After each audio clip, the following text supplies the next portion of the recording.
TV, once again, welcome to our channel. I'm super excited. The support you've been giving us, it means a lot. May Almighty God bless you. And today I'm hosting Mukwa Times, and please don't forget to subscribe to his channel. So today we received bad news. Can I say bad news about the Chief Defense Force, CDF, General Ogolla. Alikuwa ameaga tarehe 18, was it tarehe 18 something 14? Yeah. Yes, so wakati alikufa kulikuwa na mambo mingi sana kwa mtandao. Ameuliwa, Kasongo amefanya ile mambo, Faruku amefanya hii mambo.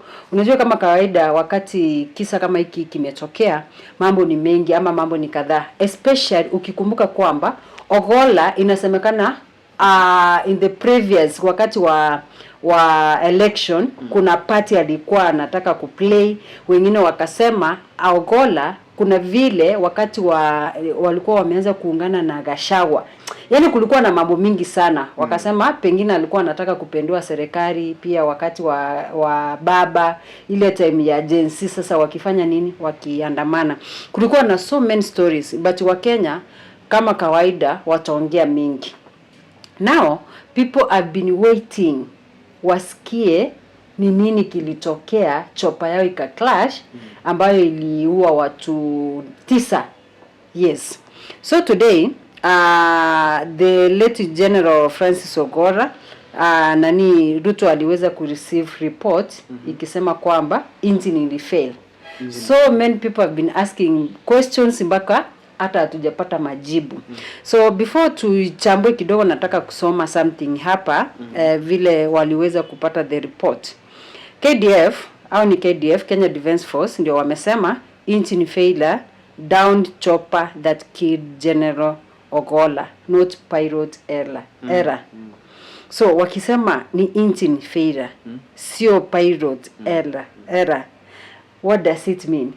Sasa hapo inamaanisha kwamba first, your statement is showing that before there was an accusation that the pilot failed. Now they are trying to correct that it's not the pilot, it is the engine that did what? Fail. From my side, I want to say that at this era, nobody trusts what comes from William Ruto or his people, to be honestly speaking. And as Kenyans, we have to doubt. You know, Ogolla's death itself, it was a doubt from our side. Nobody believed that Ogolla died a natural death. Nobody believed that even if it was an accident, it was an accident indeed. Nobody believed that. Because of the history, as you've mentioned, he was accused of being at Bomas of Kenya. Ruto made so many careless accusations. And I think from my level, when I heard William Ruto just speak like that about a CDF or maybe about a general, I felt like we have a problem as a country. So he carelessly spoke, not just him, even his class 2 dropout. He also spoke of the same thing, saying that General Ogolla that won. I get in this. Even Duale himself. So we are not fools to realize that when Ogolla became the CDF, they turned to be very close friends. So that's why we had doubts on Ogolla's death. Let's come to the issue that they are saying the engine failed. That's how Ogolla died. You know, the engine, even if it's a car, an engine failing, it is not just 1 + 1.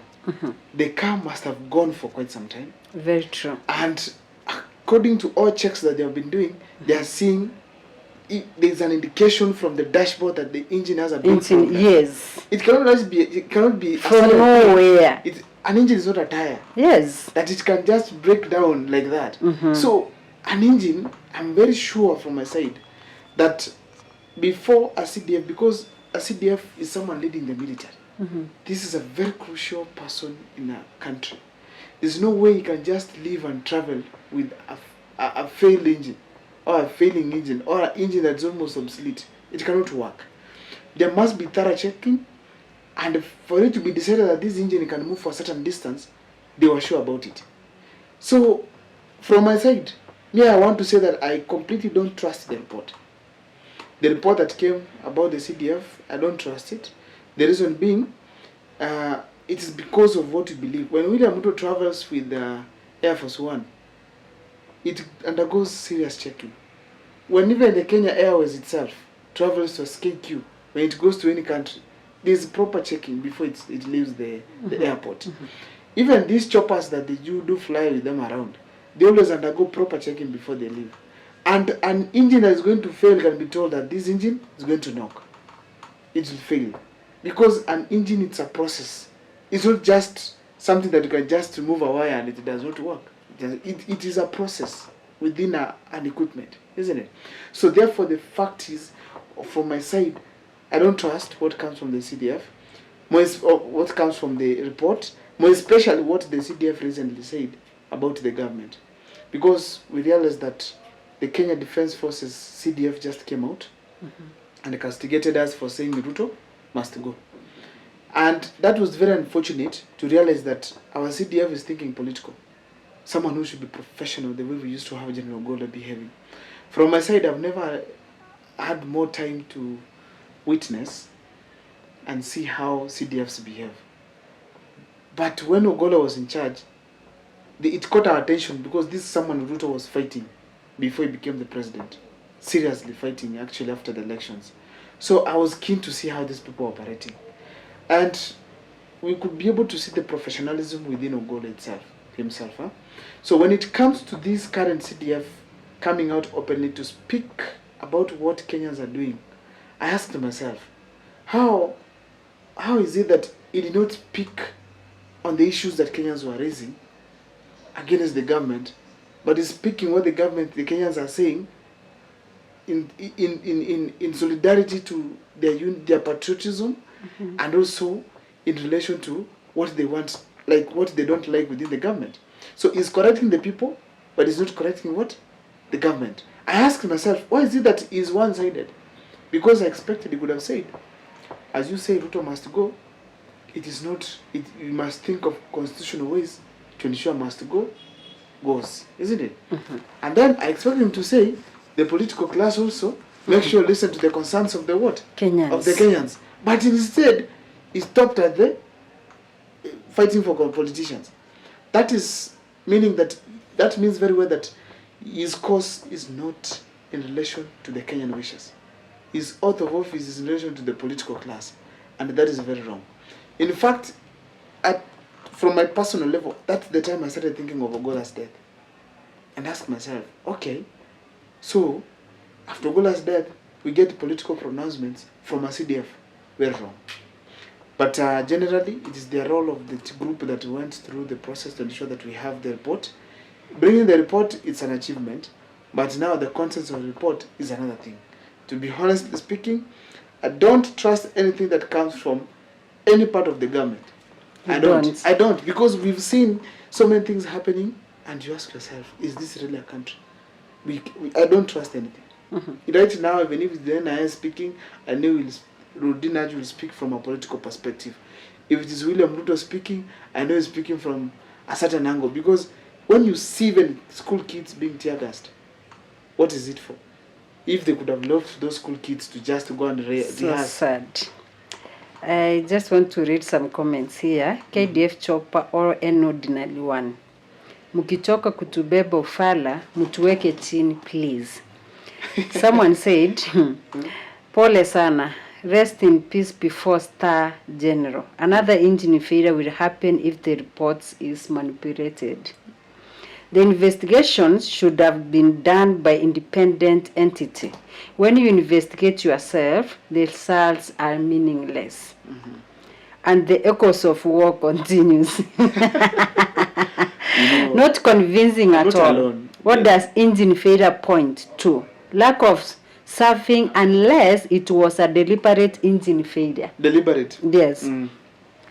The statement that says that when eating with your enemy, ensure that you are using a long fork should wind up everything. May the General continue resting in peace. A day will come and people will realize why someone could not sit and imagine the play of echoes of war being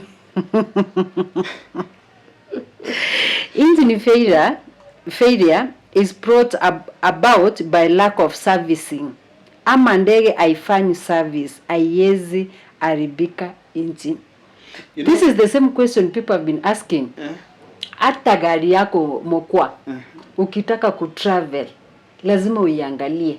ujue kama iko na maji, haina maji, uangalie tiles ziko aje, kila kitu iko aje. Does it mean wali ignore? Naona hapo kwa dashboard Inaonyesha kama kuna engine iko na shida, anything. And you cannot tell me, even if I'm not a pilot, you cannot tell me the engine just decided to fail everywhere. Like it cannot move. It happened like the engine broke down. Like every part of the engine is not functioning. That it could not indicate for the pilot to say that there's a problem. It cannot work. It cannot work for heaven's sake. And that's a plane, a military plane, that they have to check that it is such a computerized one because it has to show so many things. Yeah. I don't trust. Okay, someone is saying engine failure is a mechanical problem that is brought by lack of service. Muache kutubeba ufala. But all in all, who are we to judge? We leave it to the God. Engine failure due to maintenance mechanic is negligent to the government. And why is of visual chopper wasn't available? Government responsibility to maintenance. Although the general was sacrificed from Taperi Ruto to rule, as I thought was for Ruto to rule. This is why I could suggest that on Judgment Day, Satan could sit somewhere near God to listen to those who will misuse his name. That the devil deceived me to kill so and so. Those are the people that should be handed over to Satan to be used as firewood to cook other minor sinners. Then the engineer to get ready. There is still a case to answer in heaven. We Kenyans may seem foolish, but we haven't forgotten. I want to read the last comment. It's absurd for the committee to rule out lack of servicing as opposed to cause for the chopper accident and then turn around and blame it on engine failure. This contradiction shows a clear lack of competence and undermines the credibility of the report. It's almost as if the committee did not thoroughly investigate all possible factors and instead came to hasty and flawed conclusion. This report should be dismissed with contempt as it fails to provide logical and comprehensive explanation for the accident. It is true. You have to tell us that if the engine failed, what was the process until it failed? Does it mean that for the entire year the chopper had not undergone any checkup and such stuff? You know, one time I was listening to Mike Mbovi Sonko. Alisema rais mstaafu atakufa. Hata mimi nitakufa. Hata Ruto atakufa. Hata Rigiji atakufa. That statement that Mike Mbovi Sonko was giving across, it was giving that there's nobody in this world who is going to live forever. Yes. As you do other things carelessly, making people cry, making people die, your day will come when you do what? You will die. So it's all the same. Let's just wait and see. Kila mtu atakoto. Kila mtu atakoto. Lakini unajua ni uchungu sana. Ni uchungu sana because to the family, to friends, because this is someone who takes someone's life without even minding the family and so many things. I'm telling you, in William Ruto's regime, if there's one thing that will take him home, killings. You can fail to make roads for us. You can fail to give us stadiums. You can fail to do anything, but please leave Kenyans alive. Even if it's one. Someone also actually said that even if you build roads, stadiums, and we are dead, what is the essence? So we have to really mind about other people's life, because even the greatest offense you can never do is to kill someone. Yeah, because you've taken a human being's life, something that you did not determine on its bringing. So, me, with this government, with the deaths, Okay, what's your parting shot? What I can tell is that anybody, if you are a political, you've been a political antagonist of President William Ruto, or any antagonist, even if it's from the MCA level, go to the senatory level, and you've been having antagonists, don't make friendship with them. Just remain antagonists forever. If you make some friendship with them, you have to be careful. Including Raila Amolo Odinga right now. Probably knows you cannot just go and dine with the enemies thinking that they're your friends. It never works. It never works. Yeah, let's just, my General Ogolla, rest in peace. And we believe that someday we will get another professional general just like him. Do you think? I don't think. Sometimes Mungu anatupeanga watu. Mungu Welcome to Political Forum in Cyprian TV. Dirisha ikifungwa anatufungulianga mlango. Anyway, I don't know what's your take or what's your suggestion. Hapo kwa comment section tafadhali tuambie so that we can know what you think about this investigation. Are you trusting this committee yenye imefanya investigation because wameji-investigate wenyewe?